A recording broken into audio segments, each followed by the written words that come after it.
அனைவருக்கும் வணக்கம். பாரிசாலனை பதம் பார்த்து விட்டுருக்காங்க நாம் தமிழர் கட்சியினர். நேற்று ஒரு காணொலி போட்டிருந்தாரு. அமைச்சரின் மாத்திரை, அமைச்சர் சரத்து போதைப் பொருள் பயன்படுத்தியதாக ஒரு வீடியோ ஒன்று வைரல் ஆச்சு. அதை தொடர்ந்து சரக்கடிக்கிற மாதிரிலாம் ஒரு வீடியோ வைரல் ஆச்சு. அதை பத்தி ஒரு காணொலி பாரிசாலன் போட்டிருக்காரு. அந்த காணொலியோட கமெண்ட் செக்ஷன்ல போய் பாருங்க. நேற்று தான் அந்த காணொலி போட்டிருக்காரு, போய் பாருங்க. உண்மையாவே மக்கள் என் மனசுல இருந்த அத்தனை கேள்வியும் தெளிவா கேட்டு வச்சிருக்கீங்க. அது மட்டும் இல்லாம எப்பவுமே பாரிசாலன் அவர்களை நேர்காணல் எடுக்கிறது யாருன்னு பார்த்தோம்னா வருண் என்று சொல்லப்படக்கூடிய நபர். நேத்து மட்டும் அவர் காண போயிட்டாருங்க. சில காணொலிகள்ல மட்டும் காண போறாரு. அந்த காணொலிலாம் எந்த மாதிரியான காணொலின்னு பாத்தீங்கன்னா, ஆளுங்கட்சி தாவேக்காவையும் விஜயமும் விமர்சிக்கிறேங்கிற பேர்ல உதவி கொடுக்கக்கூடிய காணொலி. அதுல மட்டும் நடுநிலைங்கிற பேர்ல இந்த வருண் நழுவிக்கிறாரு.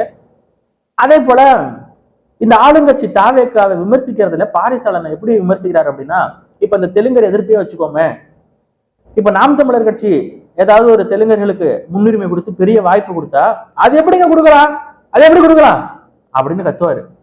இப்ப எப்படி தெரியுமா பேசுறாரு? சிட்டிங் மினிஸ்டர் அந்த தெலுங்கரை போட்டிருக்காங்க, டெல்லி பிரதிநிதியா அந்த பட தயாரிப்பாளர் கன்னட தெலுங்கருக்கு கொடுக்குறாங்களே அப்படின்னு கேட்டா தப்புதாங்க, தப்புதான், இது ரொம்ப தப்பு, வன்மையா நான் இதை கண்டிக்கிறேன் அப்படிங்கிற மாதிரி சொல்றாரு. அதாவது இவர் விமர்சிக்கல, இப்படி நல்லா உறுதி கொடுக்குறாரு, தட்டி கொடுக்குறாரு. அப்படி விமர்சிக்கிற மாதிரியும் காட்டிக்கணும் அப்படிங்கிறதுக்காக மட்டுமே அப்படி உட்காந்துட்டு 3/4 மணி நேரம் 1 மணி நேரம் பேசி ஆளுங்கட்சி நாங்களும் விமர்சிச்சிட்டோம் பாத்தீங்களா, காங்கிரஸ் கூட கூட்டணி வச்சுட்டு இனத்துரோகம் நாங்களும் சொல்லிட்டோம் பாத்தீங்களா. அதான் நாங்களும் சொல்லிட்டோம், காங்கிரஸ் கூட விஜய் போவாருங்கிறது தேர்தலுக்கு முன்னாடியே எனக்கு தெரியும், உனக்கு தெரியாதா?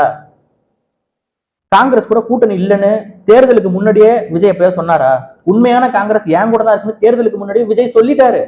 அப்படிப்பட்ட ஒரு இனத்துரோகிக்கு தேர்தலுக்கு முன்னாடி பச்சை தமிழன் விஜய் ஆட்சிக்கு வர வேண்டும்னு சொல்லி பேசின நபர் தான் இந்த பாரிசாலன். ரொம்ப அசிங்கமா திட்டக்கூடாதுன்னு பாக்குறேன், ரொம்ப அசிங்கமா பாரிசாலனை விமர்சிக்க கூடாதுன்னு பாக்குறேன். நான் கூட அடிக்கடி ஒரு தடவைக்கு 100 தடவை யோசிச்சு ஒரு முடிவு எடுப்பேன். பாரிசாலன் இதுக்கப்புறம் விமர்சிக்க கூடாது, 1000 தான் இருந்தாலும் அவரும் ஒரு தமிழ் தேசியவாதி தானே அப்படின்னு ஒரு முடிவு எடுப்பேன். ஆனா அந்த முடிவை ஒரு 2-3 நாட்கள்லயே நான் மாத்திக்க வேண்டிய ஒரு சூழலாகுது. அதுக்கு காரணம் இந்த பாரிசாலனுடைய செயல்பாடுகள். மாத்தி மாத்தி பேசுறாரு அப்படின்னு சொல்றாங்க சீமான் அவர்களை. உண்மையாவே மாத்தி மாத்தி பேசுறது நீங்க தான், பாரிசாலன் தான். சரி, இப்போ நான் ஒரு வார்த்தையை சொல்றேன், அந்த வார்த்தையை கேட்ட உடனே உங்களுக்கு யார் ஞாபகம் வராருன்னு சொல்லணும், ஓகேவா? தலைவர், தேசிய தலைவர் இப்படின்னு சொன்னா உங்களுக்கு யார் ஞாபகத்துக்கு வருவா? தலைவர்னு சொன்னாலே நமக்கு எங்க மைண்டு போவோம்? நம்ம தலைவரின் பெயரை பயன்படுத்தினால் ரிப்போர்ட் அடிச்சு வீடியோவை தூக்க முடியும், என் சேனலையே காலி பண்ண முடியும். ஆனா நம்ம தலைவர் பெயரை கூட பயன்படுத்த, தலைவர்னு சொன்னாலே மக்களுக்கு புரிஞ்சுக்கக்கூடிய அளவுக்கு இன்னைக்கு தலைவர்னா யாருங்கிறது தெரியும். இதுவே அண்ணன் சீமான் அவர்களின் வருகைக்கு முன்னால் தலைவர்னு சொன்னா யாரை தெரியுமா சொல்லுவாங்க? ரஜினிகாந்த்னு சொல்லுவாங்க. தலைவர் ரஜினிகாந்த் தானே அப்படின்னு சொல்லுவாங்க.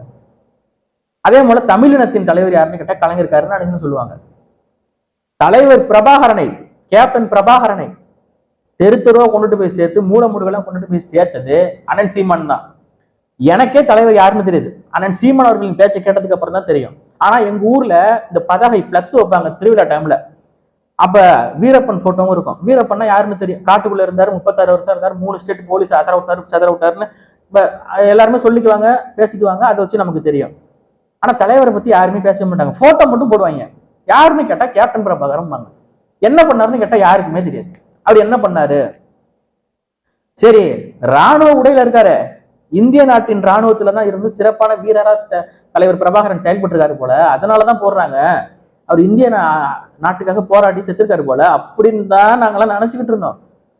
சீமான் அவர்கள் வந்துதான் சொன்னாரு. இதை பாரிசாலனே ஒரு வீடியோல ஒத்துக்கிட்டாரு. உண்மையா சீமான் அவர்களை இந்த நேரத்துல நான் பாராட்டணும். யாரு சொல்றா? பாரிசாலன் சொல்றாரு, தேசிய தலைவரை எல்லா இடத்துலயும் கொண்டு போய் சேர்த்து இன்னைக்கு பெரும்பாலான தேசிய தலைவரை கொண்டாடுறாங்கன்னா அது காரணம் சீமான் தான் அப்படின்னு சொல்லிட்டு, இப்ப ரூட் மாஃபியா கிட்ட காசு வாங்கினதுக்கு அப்புறம் என்ன சொல்றாருன்னா, ஆதன் தமிழ்ல மாதேஷ் பாரிசாலனை நேர்காணல் எடுக்கிறாரு. தேசிய தலைவரை கொண்டு போய் சேர்த்தது சீமான் தானங்க அப்படின்னு சொல்லும்போது என்ன சொல்றாரு? அதுக்கு முன்னாடி எல்லாம் யாருக்கும் தேசிய தலைவர் தெரியாதா? அது தெரியாம தான் இத்தனை பேர் இங்க தீக்குளிச்சாங்க, இத்தனை பேர் ஈழ விடுதலைக்காக போராடி செத்தாங்களா அப்படின்னு பாரிசாலன் கேட்கிறாரு. போராடி செத்ததெல்லாம் எப்படி இவர்கள் மறைத்தார்கள்? முத்துக்குமாரோட மரணத்தை எப்படி இவர்கள் கேவலப்படுத்தினார்கள் திராவிட ஆட்சியாளர்கள்? அதெல்லாம் கொண்டுட்டு வந்து மக்கள்கிட்ட உண்மையை சேர்த்தது சீமான் தான். தலைவரை பத்தி சொன்னது சீமான் தான். அதுல எந்த மாற்று கருத்தும் இல்லை. அதே போல மாதேஷ் வந்து இன்னொரு கேள்வி கேட்கிறாரு. இன்னைக்கு ஆட்சி அதிகாரத்தை நோக்கி போகணும்னா கூட்டணி தான் வைக்கணும்னு பாரிசாலன் சொல்றாரு. அதுக்கு மாதேஷ் சொல்றாரு, கூட்டணி வச்சு ஜெயிக்கிறதுக்கு பதிலாக நம்ம உண்மையான கொள்கையை வச்சிருந்தோம்னா இன்னைக்கு நான் ஜெயிக்கலனாலும் நாளைக்கு என் பிள்ளை வந்து ஜெயிப்பானே அப்படின்னு சொல்லும்போது அதுக்கு பாரிசாலன் என்ன சார் சொல்றாரு, ஆவேசமா எங்க இருந்து அவ்வளவு கோவம் வந்துச்சுன்னு தெரியல, எது இந்த அமெரிக்கன் ஸ்கூல்ல படிக்கிறானே சீமானோட பையன், அந்த பையனா வரட்டும் அப்படிங்கிறாரு. அமெரிக்கன் ஸ்கூல்ல படிக்கிறதா உனக்கு பிரச்சனையா? இங்க இருக்கிற கவர்மெண்ட் ஸ்கூல் எவ்வளவு கேவலமா இருக்கு. அதனாலதான் போய் பிரைவேட் ஸ்கூல்ல தேடி எல்லாரும் ஓடுறாங்க பெற்றோர்கள். கவர்மெண்ட் ஸ்கூல் தரமா இருந்ததுன்னா சீமான் அவர்களும் கவர்மெண்ட் ஸ்கூல்ல தான் பிள்ளைய சேர்த்து விட்டு போயிட போறாரு. தரம் இல்ல. எத்தனை மாணவர்கள் போதைக்கு அடிமையா இருக்காங்க ஸ்கூல் படிக்கிற காலத்திலேயே. இந்த ஸ்கூலுக்கு போறப்ப கவர்மெண்ட் ஸ்கூல் பசங்க பஸ்ல தொங்கிக்கிட்டு எவ்வளவு அட்டூழியம் பண்ணிட்டு போறாங்க. ரொம்ப எஜுகேஷனல் சிஸ்டம் கவர்மெண்ட் நடத்துறது தரம் இல்லாம இருக்கு. அதை சீமான் அவர்களே பதிவு பண்ணி என் பசங்க 2 பேருமே ஆங்கில வழியில கல்வி பெறுறாங்க, இது எனக்கு ரொம்ப வருத்தம் அளிக்குதுன்னு அண்ணன் சீமானே சொல்றாரு. ஆனாலும் இதை வச்சு ஒரு விமர்சனம். ஏன் வாங்கின காசுக்கு வேலை செய்யணும். பாரிசாலன் மட்டும் காசு வாங்கல அப்படிங்கிறத மனசாட்சி தொட்டு சொல்ல முடியுமா? சொல்ல முடியாது. இதே பாரிசாலனுக்கு நாளைக்கு ஒரு குழந்தை வருது, அவர் குழந்தை எடுத்துட்டு போய் கூட்டிட்டு போய் கவர்மெண்ட் ஸ்கூல்ல சேர்த்துருவாரு? சேர்க்க முடியாதுங்க. தரமா இருந்தா சேர்க்கலாம். எல்லாருமே யோசிச்சு பாருங்க. அதுக்காக கவர்மெண்ட் ஸ்கூல் எல்லா ஸ்கூலையும் நான் வந்து குற்றம் சொல்லலை. எங்க ஊர்லலாம் ஸ்கூல் இருக்கு, அந்த ஸ்கூல் நல்ல ஸ்கூல், கவர்மெண்ட் ஸ்கூல். ஏன்னா அங்கிருந்த ஊராட்சி மன்ற தலைவர் கல்வி எவ்வளவு முக்கியம்னு நினைச்சு அவங்க பில்டிங்ஸ் கட்டுறது, அப்பப்ப புது பில்டிங்ஸ் கட்டுறது, ஒரு பில்டிங் ரொம்ப பாழடைஞ்சிருச்சுன்னா அது பக்கத்துல இன்னொரு பில்டிங் புது பில்டிங் கட்டிட்டு அதை இடிக்கிறது, இப்படிலாம் பண்ணிட்டு இருப்பாங்க. அதே போல அதுல இன்னொரு விஷயம் இருக்கு, அங்க இருக்கிற ஆசிரியர்கள் நல்ல தரமானவர்களா இருக்கணும்.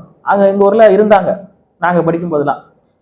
அதனால அந்த ஸ்கூல் நல்ல ஸ்கூலா இருந்துச்சு. இப்படி ஒரு சில இடங்கள்ல கவர்மெண்ட் பள்ளிகளும் நல்ல பள்ளிகள் இருக்கு. அதே போல ஸ்கூலுக்குள்ளேயே கஞ்சா எடுத்துட்டு போயிட்டு கஞ்சா குடிக்கிற கவர்மெண்ட் ஸ்கூலும் இருக்கு, சரக்கு அடிச்சுட்டு பசங்க போறதும் இருக்கு, ஸ்கூல்ல இப்ப மேல 2 சொருவிக்கிட்டு போற கவர்மெண்ட் ஸ்கூலும் இருக்கு. இப்படி இருக்கக்கூடிய சூழல்ல பிரைவேட் ஸ்கூலை தேடிதான் ஓட வேண்டியது இருக்கு. அதனால போய் சீமானவர்கள் சேர்த்தது இவங்களுக்கு பிரச்சனையா. இந்த மாதிரி கரூர் பிரச்சனையில ஆரம்பிச்சு இன்னைக்கு வரைக்கும் தாவேக ஆதரவையும் சீமான் எதிர்ப்பையும் முழுக்க எடுத்து வச்சுக்கிட்டு இருக்கிற பாரிசாலன். இந்த நேரத்துல நம்ம நாம் தமிழர் கட்சியிலிருந்து விலகி போய் திமுகவில் சேர்ந்த அண்ணன் ராஜீவ் காந்தி இருக்காரு பாத்தீங்களா, அவரு மேல எனக்கு மதிப்பு வருது. பரவாயில்ல, அவராது நேரம் விலகி போய் தானே விமர்சிச்சாரு. கல்யாண சுந்தரம் போது நேரம் விலகி போய் எதிரில் நின்றுட்டு தானே விமர்சிச்சாரு. அதெல்லாம் பார்த்து எவ்வளவு பெருமைப்படலாங்க. இந்த யூடியூப் சதர்ம மனோஜெல்லாம் இருக்காங்க பாரு, அவங்கள கூட ஒரு பங்குல சேர்க்கலாம் போல. இவங்கள அதை விட ரொம்ப மட்டமான ஆளுங்க. கரூர் பிரச்சனையில ஒரு பரதேசி ஒருத்தன் இருக்கான், பாரிசாலனை சொல்லல, இன்னொருத்தன் இருக்கான். அவன் சொன்னான் பாருங்க, உளவுத்துறை கோட்டை விட்டுருச்சுன்னா. உளவுத்துறை கட்சி தலைவர் விஜய் 12 மணிக்கு வராருன்னா அந்த கட்சியில இருக்கக்கூடிய ஒரு பொறுப்பாளர் சொல்றாரு, 12 மணிக்கு வந்தா ஒரு பிரச்சனை இல்லைன்னு உளவுத்துறை நினைச்சிருக்கலாம். அவர் வராரு நைட்டு 7 மணிக்கு. 7 மணிக்கு வரும்போது காவல்துறை போய் தடுக்கிறாங்க. உள்ள போவாதீங்க, பிரச்சனை, கூட்டம் அதிகமா இருக்கு, வாகனத்தை எடுத்துட்டு உள்ள போவாதீங்கன்னு சொல்லும் போது உள்ள போய் அங்க இவ்வளவு பெரிய ஒரு கொடூர சம்பவத்தை நிகழ்த்தி விஜய் வீட்டுக்கு வந்துட்டாரு. அந்த விஷயத்துக்கு தற்குறிகள் தாவேக்க நண்பர்கள் இருக்காங்க பாத்தீங்களா, அவங்க முட்டு கொடுத்தாங்க. அவங்களுக்கு வந்து அந்த அளவுக்கு அரசியல் நாலேஜ் இல்லைங்கிறது உண்மைதான். அவங்க தலைமை என்ன சொல்றாங்களோ அதை அப்படியே செய்வாங்க. ரூட் மாஃபியா ஒரு விஷயத்தை கிரியேட் பண்ணுவாங்க, அது 4-10 பிரபலத்தை விட்டு பேச வைப்பாங்க, போஸ்ட் போட வைப்பாங்க, அதை எடுத்து இவனுங்க ரீட்வீட் பண்ணிட்டு ரீபோஸ்ட் பண்ணிக்கிட்டு இருப்பாங்க. ஆனா இந்த பாரிசாலன் இன்னும் 2-3 பேர் இருக்காங்க இல்லையா, தமிழ் தேசியவாதின்னு சொல்லிட்டு இங்க இருந்துகிட்டு இருக்காங்க இல்லையா, இவங்க எல்லாம் அந்த ரூட் மாஃபியா என்னத்தை கிரியேட் பண்ணானுங்களோ அதை இவனுங்க வேற மாதிரி பேசினாங்க. எடுத்துக்காட்டுக்கு சொல்லணும்னா, உளவுத்துறைக்கு தெரியாததுதான் ஒண்ணுமே கிடையாதுங்க. ஒருத்தர் சொல்றாரு, அந்த பரதேசி சொல்றான், உளவுத்துறை கோட்டை விட்டுருச்சு. உளவுத்துறை நீங்க சாதாரண நினைக்காதீங்க, அவங்களுக்கு A to Z புள்ளி விவரம் எல்லாமே தெரியாங்க. என்ன நடக்குதுன்னு உளவுத்துறைக்கு தெரிஞ்சிருக்குங்க. தெரிஞ்சும் அலோவ் பண்ணிருக்காங்க பாருங்க. அலோவெல்லாம் பண்ணல, திரும்பி போங்கன்னு தான் சொல்லியிருக்காங்க. அவருதான் வலுக்கட்டாயமா உள்ள வந்துகிட்டு நான் வந்து பேசியே தீருவேன், பாட்டு பாடியே தீருவேன்னு சொல்லிட்டு பாடி இப்படி நடந்ததுங்கிறதா உண்மை. அன்னையில இருந்து இன்னைய வரைக்கும் தாவேக்காவுக்கு முட்டு கொடுத்துக்கிட்டு, தாவேக்காவுக்கு போயிட்டு தாவேக்கு கட்சியில சேர்ந்துக்கிட்டு அந்த கட்சியில முட்டு கொடுத்தீங்கன்னா பிரச்சனையே இல்லை எங்களுக்கு. எங்க அண்ணன் ராஜீவ் காந்தி இருக்காரு, திமுகவுக்கு போனாரு. அவர்லாம் இன்னைக்கு பரவாயில்ல, இவங்களை கம்பேர் பண்ணும்போது அவங்க எல்லாம் எதிர் திசையில போய் நின்றுகிட்டு தானே விமர்சிச்சாங்க. கூடயே இருந்துட்டு துரோக மட்டத்துக்கு எதிரில் போறதுக்கு எவ்வளவு எதிரியா இருக்கிறது எவ்வளவு மேல் தான். கல்யாண சுந்தரா இருக்காரு, அதிமுக போய் சேர்ந்துட்டாரு. சேர்ந்துட்டு நான் அதிமுக காரன் தான் ஆபீஸியலா சொல்லிக்கிட்டு நாம் தமிழர் கட்சியை எதிர்த்தாரு. ஆனா இவங்க எல்லாம் பாத்தீங்களா, கேவலங்க. இவங்கள மாதிரி ஒரு கேடுகட்ட இப்படி ஒரு பிழைக்கணுமாங்கிற ஒரு கேள்வி இருக்குல்ல, அதுக்கு எடுத்துக்காட்டு இவங்க தான். அந்த மாதிரி ஒரு உண்மை என்னங்கிறது தெரியும். நீங்க சொல்றத மக்கள் ஏத்துக்கலங்கிறது தெரியும். அதனாலதான் நீ போடுற வீடியோ ஒன் சேனல் கமெண்ட்டுக்கு கீழே வந்து காரி காரி துப்புறாங்க மக்கள். உண்மை என்னன்னு தெரிஞ்சும் உண்மை பக்கம் நிக்காம எவனோ போற எலும்பு துண்டுக்கு இப்படி ஒரு பொழைப்பு உழைக்கணுமா? அது எவ்வளவு கேவலமா இருக்கு, நீங்களே யோசிச்சு பாருங்க. அதனாலதான் மக்கள் இன்னைக்கு வந்து உங்களை பார்த்து உங்க கமெண்ட் செக்ஷன்லயே வந்து கேள்வி கேட்கறாங்க. எனக்கு பதில் சொல்ல மாட்டீங்க, மக்களுக்கு பதில் சொல்லுங்க. கேள்வி கேட்கறாங்க, வந்து கமெண்ட் சொல்லுங்க, கமெண்ட்ல வந்து பதில் சொல்லுங்க. இல்லைன்னா வீடியோ போடுவீங்களே, அண்ணன் சீமான் ஏதாவது பேசிட்டா உடனே வீடியோ போடுவீங்க, ட்விட்டர்ல வந்து எழுதுவீங்களே, எழுதுங்க வாங்க.